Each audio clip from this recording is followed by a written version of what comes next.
Hi friends, good morning. మీ గౌరీ చెప్పే కథలకు స్వాగతం. మరి మనము రాముడు సీతతో కూడా అడవికి వెళ్ళడానికి తన ప్రయత్నాలన్నీ చేసి తనకున్న సంపదనంతా కూడా ఇచ్చేసి దశరథుడిని కలవటానికని సీత లక్ష్మణులతో కలిసి దశరథ మందిరానికి వచ్చారు కదా. అయితే రాముడు చెప్పిన మాటలన్నీ విని దశరథుడు ఎంతో దుఃఖిస్తూ రహస్యంగా కైకేయి వల్ల ప్రేరేపించబడిన రాముణ్ణి చూసి, నాయనా, నీకు పరలోకంలో కూడా సుఖం, ఐహిక సౌఖ్యం కలుగుతుంది. నువ్వు మళ్ళీ ఇక్కడికి రావటం కూడా తటస్థిస్తుంది. ఏమాత్రం కష్టం లేకుండా, భయం లేకుండా నువ్వు మంగళకరమైన మార్గం అవలంబించి వెళ్ళు. నిన్ను చూస్తే రఘువంశంలో పుట్టిన వారందరికీ సంతోషం కలుగుతుంది. నీవు సత్యస్వభావుడు, అలాగే పరమ ధార్మికుడవు. నీ బుద్ధి మారేటట్లు చేయడం ఎవ్వరికీ అలవి కాదు అంటూ ఎన్నో విధాల రాముణ్ణి పట్టుకొని మాట్లాడుతున్నాడనమాట. అయితే కైకేయి మనసులో క్రూరమైన అభిప్రాయం పెట్టుకొని, నన్ను నాకు వశం కాకుండా చలింపజేసి మోసగించింది. ఇది మాత్రం వాస్తవం. వంశాన్ని చేరితే ఈ కైకేయి మాట విని అది సఫలం చేయాలనుకుంటున్నావు. మరి నీ ధార్మిక బుద్ధి చూస్తే నాకు ఆశ్చర్యం కలుగుతుందయ్యా. పెద్ద కొడుకువైన నీవు తండ్రికి అసత్య దోషం కలగకుండా చేయడం ఏమంత అసులభం మాత్రం కాదు అని రాముడితో దశరథుడు మాట్లాడాడన్నమాట. కానీ తండ్రి మాటలు విన్న రాముడు ఎంతో దుఃఖించాడు.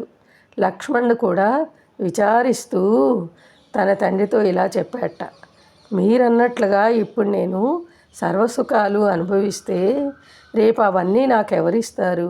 కాబట్టి ఇప్పుడు అవి కావాలనుకోవడం వ్యర్థం. నేను ఇక్కడ ఒక్క క్షణం కూడా ఉండడానికి వీల్లేదు. నువ్వు నీ దుఃఖాన్ని అణుచుకో తండ్రి. కైకేయి నన్ను వనాలకు పొమ్మని ప్రార్థించింది కదా, నేను అలాగే వెళతాన్ని కూడా చెప్పాను. ఇప్పుడు ఆ సత్యాన్ని కాపాడాలనుకుంటున్నా. మరి మమ్మల్ని చూసి దుఃఖపడకండి, మీరు గర్వించండి. అరణ్యాల్లో ఉండటం నాకేమాత్రం కష్టం కాదు. మహాత్ముడు అయిన నీకు అసత్య దోషం అనేది ఎన్నటికీ కూడా కలగకూడదు. అలా వచ్చినట్లయితే సమస్త సుఖాలు, అంటే సీత, ఆఖరికి నా ప్రాణాలు కూడా నాకు అక్కర్లేదు. ఇక ఈ రాజ్యం ఎందుకు నాకు అని రాముడు దశరథుడితో అంతులేని దుఃఖంతో మాట్లాడుతూ దశరథుడి దుఃఖాన్ని తగ్గించడానికి ప్రయత్నిస్తూ తన మాటలు చెప్తూ ఉన్నాడు రాముడు. అయితే ఈ మాటలు విన్న కైకేయి తప్ప తక్కిన రాజు భార్యలందరూ పెద్ద పెట్టున ఏడుస్తూ ఉన్నారట. మరి సుమంత్రుడు కూడా ఏడుస్తూ మూర్ఛపోయాట. అక్కడ జనమంతా కూడా హాహాకారాలు చేస్తున్నారట.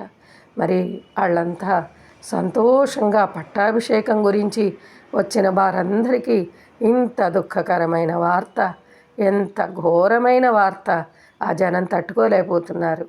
అప్పుడు సారథి అయిన సుమంత్రుడు తెప్పరిల్లుకొని కోపంతో తల విదిలించి అనేక సార్లు నిట్టూర్పులు విడిచి 2 చేతులు నలుపుకుంటూ పళ్ళు పటాపటా కొరుకుతూ కళ్ళు ఎర్రగా చేసుకున్నట్ట. అతని శరీరం యావత్తు కూడా ఎర్రగా మారిపోయిందిట.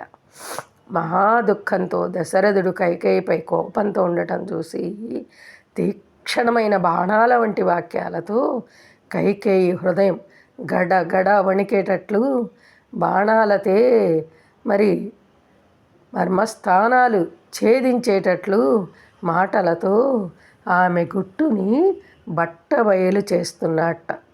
ఎవరు? సుమంత్రుడు. ఏంటి గుట్టు తెలుసుకుందాం మనం.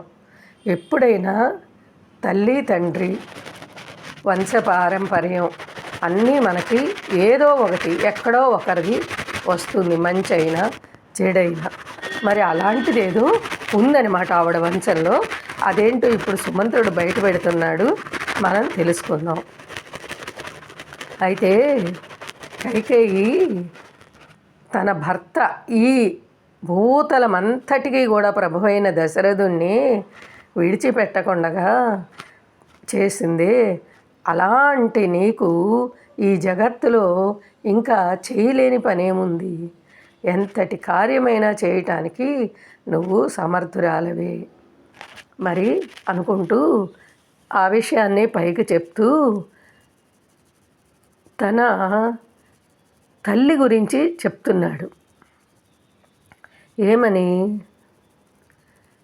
దుష్టురాలైన తల్లికి సద్బుద్ధి కల పుత్రిక ఎలా పుడుతుంది? నీ తల్లి చేసిన దుశ్చేష్టలు ఇదివరకు మేము వినే ఉన్నాం, మాకు తెలుసు. పూర్వం ఒక మహాత్ముడు నీ తండ్రికి ఒక గొప్ప వరాన్ని ఇచ్చాడు. ఆ వరం వల్ల సమస్త ప్రాణులు కూడా మాట్లాడుకునే మాటలన్నీ కూడా ఆయనకు తెలుస్తాయట. ఎవరికి? కైకేయి తండ్రికి. దానివల్ల జంతువులు మాట్లాడుకునే మాటలన్నీ కూడా అతనికి తెలుస్తూ ఉంటాయట. మరి ఒకరోజు ఆవిడ తండ్రి పడుకునే చోట జృంభం అనే ఒక రకం చీమ కొన్ని మాటలు అందిట. వాటి భాష తెలిసిన నీ తండ్రి దాని మాటలు విని తనలో తాను చాలాసార్లు నవ్వుకున్నట్ట. అప్పుడు మీ అమ్మ భర్త తనను చూసే అలా నవ్వారు అని అనుకుని తనను చూసి అలా ఎగతాళి చేస్తున్నాడని భావించి ఆ అవమానం సహించలేక చచ్చేటంత కోపం తెచ్చుకొని భర్తను చూసి, మహారాజా, నువ్వు ఇప్పుడు నవ్వటానికి గల కారణం ఏంటి? నాకు వెంటనే చెప్పాలి అని అడిగిందిట.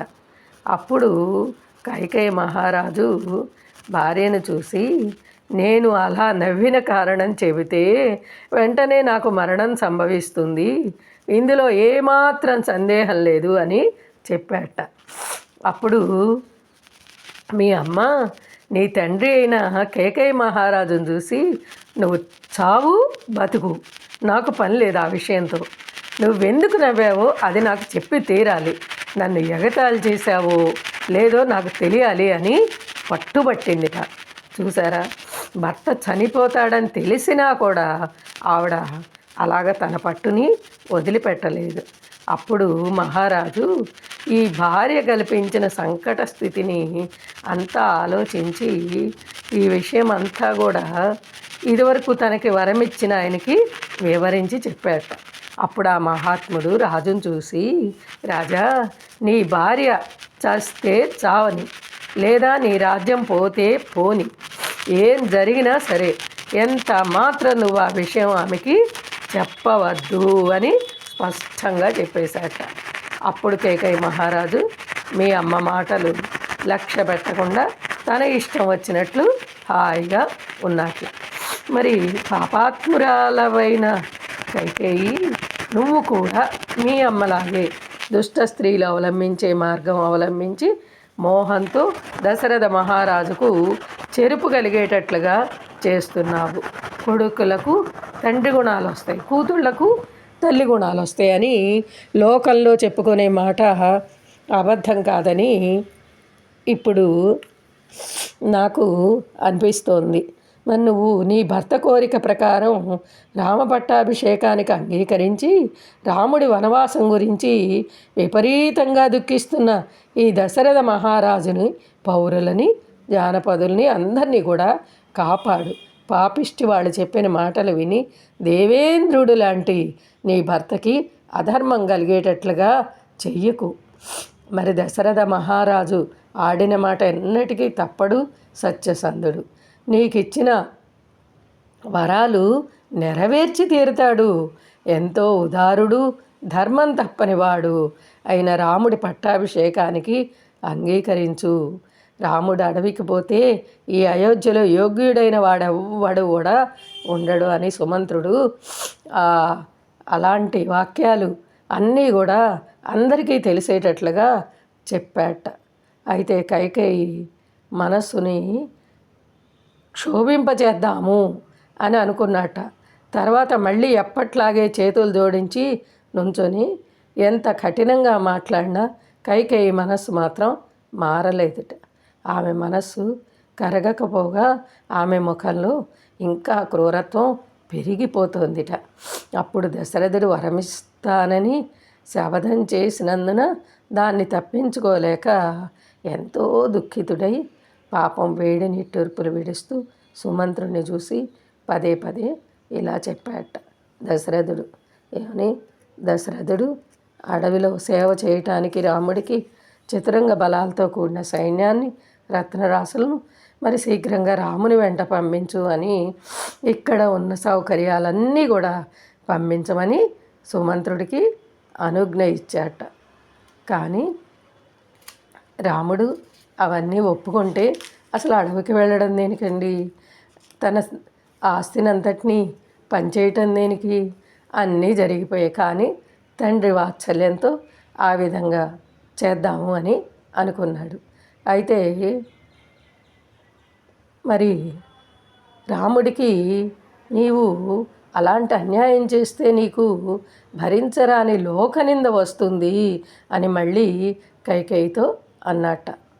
అయితే ఇదంతా వింటూ ఉన్న రాముడు దశరథుడిని చూసి వినయంగా, మహారాజా, సమస్త భోగాలు విడిచిపెట్టి అన్నీ పరిత్యజించి అడవులకు వెళ్ళి కందమూలాదులు తినాలి అనుకున్న నాకు ఈ సేవలు ఇలాంటి వాటితో నాకు పనేంటి?